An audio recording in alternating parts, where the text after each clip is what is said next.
እርሱ የማይታይ አምላክ አምሳል ነው። እግዚአብሔር አናየው፣ የማናየው እግዚአብሔር ግን ያየነው በክርስቶስ ኢየሱስ ነው። አንዳንድ የስተት አስተምሮቶች በጣም የሚታወቀው የክርስቶስ ኢየሱስን ሰውነት ይቀበሉና መለኮትነቱን ማይቀበሉዋል። መለኮትነቱን ተቀብለው ደግሞ ሰውነቱን ማይቀበሉዋል። እንደ ጆባዊ ዊትነሶች፣ ሌሎችም ደግሞ የኢየሱስን አምላክነት የማይቀበሉ አስተምሮቶች አሉ። እዚሁ ላይ ደግሞ ከፍጥረት ሁሉ በፊት በኩር ነው ሲል ተፈጣሪ ነው እያለ አይደለም። በኩር ሊያገኘው የሚገባው ማለት ኢየሱስ የእግዚአብሔር ዘላለማዊ ልጅ በመሆኑ ገዢ መሆኑ ባለቤት መሆኑ ወራሽ መሆኑ የሚያሳይ ነው ማለት። ክርስቶስ የእግዚአብሔር የዘላለም ልጅ እንደመሆኑ መጠን የፍጥረት ሁሉ ወራሽና ገዢ ነው ብሎ በቆላስያስ ላይ የሚያስቀምጠው ሐሳብ ሁሉ ነገር በክርስቶስ ተፈጥሯል ይላል። ከሙታን በኩር ነው ብሎ ይናገራል። ለክርስቲያን ሞት ማብቂያው አይደለም፣ የተነሳ ጌታ ከሞት የተነሳ አለ። ስለዚህ ሞት የመጨረሻ አይደለም ብሎ ይናገርበት ሐሳብ። በእግዚአብሔር ውስጥ ያሉት ባህሪ በሙሉ በክርስቶስ ውስጥ አሉ።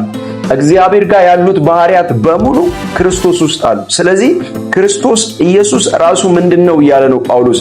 አምላክ ነው እያለ ከፍጥረት ሁሉ በፊት የነበረ ነው፣ ሁሉ የተገኘው ሁሉ የመጣው በእርሱ ነው እያለ ይናገራል። ራሱ ክርስቶስ ምንድነው? አምላክ ነው እያለ የሚናገርበት ሐሳብ ነው። ሰላም የጌታ ጸጋና ሰላም ይብዛላችሁ። እንደምናችሁ ቅዱሳኖች። በቀደመው ክፍል እንዳየነው የክርስቶስ ኢየሱስ ከሁሉ በላይ በሚለው ውስጥ በክርስቶስ የቀረበ ሰላምታና በክርስቶስን ማዕከል ያደረገ ጸሎት በሚል ለማየት ሞክረናል። አሁን ደግሞ በዚህኛው ክፍል የምንመለከተው ክርስቶስ የማይታይ አምላክ ምሳሌ መሆኑን ከመጽሐፍ ቅዱስ ለማየት እንሞክራለን። ይህንን የምንነጋገረው በመጀመሪያው ላይ በቆላስያስ ምዕራፍ 1 ከቁጥር 1 አንስቶ እስከ 14 ባለው ሐሳብ ውስጥ ያንን በክርስቶስ መጸለይ እንዳለብን ማዕከል ማድረግ እንዳለብን ደግሞ በቀደመው ላይ በክርስቶስ የቀረበ ሰላምታ አይተናል። በዚህኛው ሐሳብ ግን አሁን የምንመለከተው ክርስቶስ የማይታይ አምላክ ምሳሌ ነው የሚለው ከቁጥር 15 አንስቶ እስከ 19 ያለው በጣም ትልቅ የሆነ የክርስትና እምነት አስተምሮ ወይም የሥነ መለኮትም ትልቅ አስተምሮ የሆነው ክፍል እና ሐሳብ ለማየት እንሞክራለን። እዚህ ክፍል ላይ ጳውሎስ ለቆላስያስ አማኞች የሚናገራቸው በቆላስያስ የሚገኙት አይሁዳውያንም አሕዛብም ናቸው። አይሁዳውያን ፍላስፎችም አሉ። የተለያየ አመለካከት በክርስቶስ ላይ ያላቸው ሐሳቦች የተሰነዘረበት አለ። ያንንም ለማጥራት አይሁዶችም ደግሞ የሚያውቁት ክርስቶስ ኢየሱስ ወይም የዮሴፍ ልጅ እያሉ ወይም በቅርበት የሚያውቁት አይሁዶችም የክርስቶስ ኢየሱስን መለኮትነትና አምላክነት በማስረዳት የሚናገርበት ሐሳብ ነው። እዚህ ክፍል ላይ የምናገኘው የቆላስያስ መጽሐፍ ምዕራፍ 1 ቁጥር 15ን ሄደን ስናነብ እንደዚህ ይላል። አብረን እናንብበው። እርሱ የማይታየው አምላክ አምሳል ነው፣ ከፍጥረት ሁሉ በፊት በኩር ነው። ሁሉ ነገር በእርሱ ተፈጥሯል። በሰማይም በምድርም ያሉ የሚታዩና የማይታዩ ዙፋናት ቢሆኑ ወይም ኃይላት፣ ገዢዎች ቢሆኑ ወይም ባለስልጣናት፣ ሁሉ ነገር በእርሱና ለእርሱ ተፈጥሯል። እርሱ ከሁሉ በፊት ነው። ሁሉ ነገር በአንድ ላይ ተያይዞ የጸናው በእርሱ ነው። እርሱ አካሉ የሆነችውን የቤተ ክርስቲያን ራስ ነው። በሁሉ ነገር የበላይነትን ይኖረው ዘንድ እርሱ የመጀመሪያ ከሙታን መካከል በኩር ነው።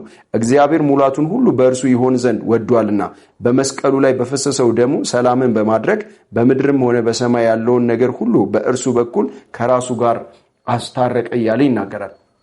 ጳውሎስ በዚህ ክፍል ውስጥ ስለ ክርስቶስ የሚናገረው ነገር ምንድን ነው ብለን ስንመለከት ክርስቶስ ኢየሱስ መለኮት መሆኑን አምላክ መሆኑን የሚያረጋግጥበት ክፍል ነው። እዚህ ክፍል ላይ ከቁጥር 15 አንስተን እስከ 19 ባነበብነው ክፍል ውስጥ የምናገኘው ወደ 9 ያህል ጊዜ እርሱ በማለት ይናገራል። ይህ ማለት የመልእክቱ ዋና ወይም የመልእክቱ ትኩረት መሆኑን የሚያመለክት ነው ማለት ነው። እንግዲህ ጳውሎስ እርሱ እያለ የሚናገርለት ኢየሱስ ክርስቶስ አምላክ ስለመሆኑ የሚሰጣቸው መስረጃዎች አሉ። የመጀመሪያው ከቁጥር 15 እስከ 19 እርሱ የማይታይ አምላክ አምሳል ነው ይላል። የማይታይ እግዚአብሔር አሁን የእርሱ ምንድነው ይላል? አምሳል ነው። ምን ማለት ነው? እዚህ ክፍል ላይ ጳውሎስ ምንን እየተናገረ ነው ለሚለው ትክክለኛና ፍጹም የእግዚአብሔር መገለጥ ክርስቶስ ነው። የማይታየው የእግዚአብሔር መልክ በሚታየው የክርስቶስ መልክ ለሰዎች ተገልጧል። እግዚአብሔር አናየውም፣ የማናየው እግዚአብሔር ግን ያየነው በክርስቶስ ኢየሱስ ነው። ያም ደግሞ ሥጋ የሆነበት እንደሆነ እናያለን። ምክንያቱም በዮሐንስ ወንጌል ምዕራፍ 1 ቁጥር 18 ላይ ሲናገር መቼም ቢሆን እግዚአብሔርን ያየው አንድስ እንኳን የለም፣ በአባቱ እቅፍ ያለው አንድ ልጁ እርሱ ተረከው ይላል። እግዚአብሔርን ያየው ማንም የለም። እግዚአብሔርን የተመለከተው ማንም የለም። ነገር ግን በአባቱ እቅፍ ያለው አንድ ልጁ ወይም ኢየሱስ ክርስቶስ ገለጠው፣ ተረከው እያለ ይናገራል። በዕብራውያን ምዕራፍ 1 ቁጥር 3 ላይ ሲናገር እርሱም የክብሩ መንጸባረቅ የባህሪው ትክክለኛ ምሳሌ ሆኖ ይላል። እንግዲህ ክርስቶስ ኢየሱስ አምላክ መሆኑን በዮሐንስ ወንጌል ይናገራል። ደግሞ በዚህኛው በዕብራውያን መጽሐፍ ላይ ያስቀምጣል። የማይታየው እግዚአብሔር፣ የማይዳሰሰው እግዚአብሔር የተነካበት፣ የተዳሰሰበት፣ የቀረበበት፣ ከሰዎች መካከል የሆነበት አንዱ ክርስቶስ ኢየሱስ ነው። ስለዚህ በጳውሎስ መልእክት ውስጥ ኢየሱስ ራሱ ምንድነው ነው? አምላክ ነው። ኢየሱስ ራሱ ምንድነው? ጌታ ነው እያለ የሚናገርበት ሐሳብ ነው። የማይታየው እግዚአብሔር ምሳሌ ሆኖ ይላል። በዕብራውያን ላይም የክብሩ መንጸባረቅ ሆኖ እያለ የሚናገርበት ሐሳብ ነው። እንግዲህ ምሳሌ ብሎ ሲያስቀምጥ ግንኙነታቸውን ነው የሚያሳየው፣ አንድ መሆናቸውን ነው የሚያሳየው። ቆላስይስ ምዕራፍ 1 ቁጥር 15 ላይ እዛው ክፍል ላይ የሚናገረው ከፍጥረት ሁሉ በፊት በኩር ነው ብሎ ያስቀምጣል። እዚህ ላይ በጣም አንዳንድ የስተት አስተምሮቶች በጣም የሚታወቀው የክርስቶስ ኢየሱስን ሰውነት ይቀበሉና መለኮትነቱን ማይቀበሉ አሉ። መለኮትነቱን ተቀበለው ደግሞ ሰውነቱን ማይቀበሉ አሉና እንደዚህ አይነት በጣም ትልልቅ የስተት ትምህርቶች አሉ።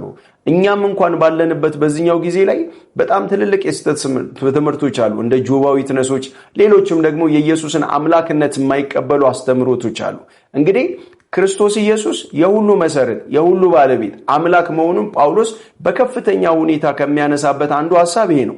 ምክንያቱም እርሱ የእግዚአብሔር ትክክለኛ ምሳሌ ሆኖ ነው የሚለውና ስለዚህ ጳውሎስ በመልእክት ውስጥ ኢየሱስ ትክክለኛ የእግዚአብሔር ምሳሌ መሆኑን ይናገራል። እዚሁ ላይ ደግሞ ከፍጥረት ሁሉ በፊት በኩር ነው ሲል ተፈጣሪ ነው እያለ አይደለም። እዚህ ቆላስይስ ላይ የሚናገረው ኢየሱስ ተፈጣሪ ነው ፍጡር እያለ ሳይሆን ሲጀመር በኩር የሚለው ቃል የዕብራውያን ወይም የብሉይ ኪዳን ቃል ነው። ይህንን ቃል በብሉይ ኪዳን ውስጥ የሚጠቀሙበት ትልቅ የሆነ የቤቱ ዋና የሆነ ውርስን የሚወስድበት በቤቱ ውስጥ ያለውን የሚያገኝበት እንደሆነ የሚናገርበት ሐሳብ ነው።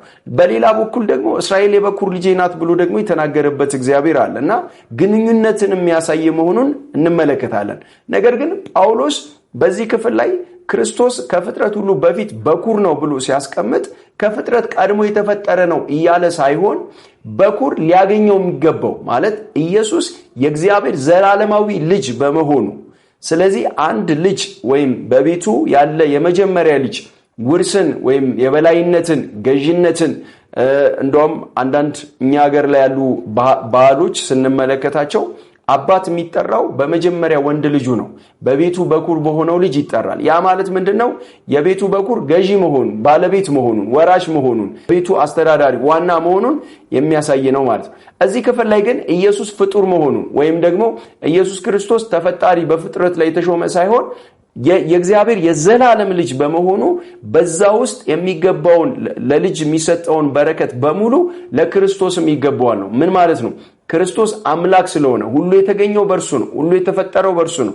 እርሱ ራሱ እግዚአብሔር ነው። እርሱ ራሱ ትክክለኛ የእግዚአብሔር መገለጥና ትክክለኛ እግዚአብሔር ስለሆነ ሁሉ ለክርስቶስ ይገባዋል የሚል አንድምታ እሱን ለማሳየት እንጂ ፍጡር መሆኑን ፈጽሞ ለማሳየት አይደለም። በጣም ቀደምም በባለፈው መልእክቶቼ ላይ ለማስቀመጥ ሞክሬያለሁ። አንድ ነገር ስንረዳ በስላሴያዊ ማዕቀፍ ውስጥ ብንረዳ ጥሩ ነው።